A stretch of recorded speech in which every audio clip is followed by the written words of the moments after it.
事实上，咏春拳的攻击力并不弱。事实上，在咏春拳创造之初，创造者早已经解决了这个问题。寸劲也叫寸拳，咏春中一种特殊的发力方法，为咏春拳装上了一对锋利的爪子，很好的弥补了咏春拳的缺点。但是练习单练咏春拳套路的人很多，练习寸劲的人很少，能在实战中用出寸劲的人更少。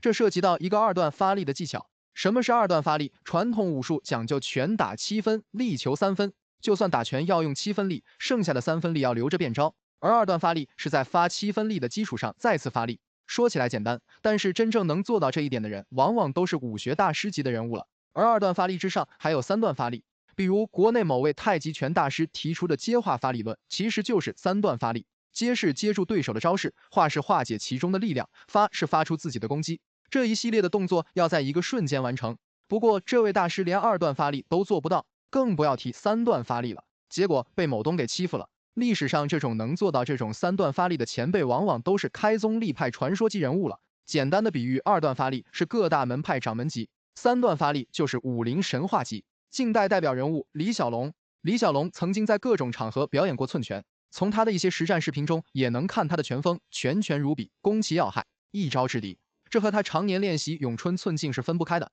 其实这也是咏春的拳路风格。至于电影中的咏春拳机关枪风格，更多的是为了观赏性而故意加上去的。实战格斗和电影格斗是完全不同的。实战格斗朴实无华，电影格斗华而不实。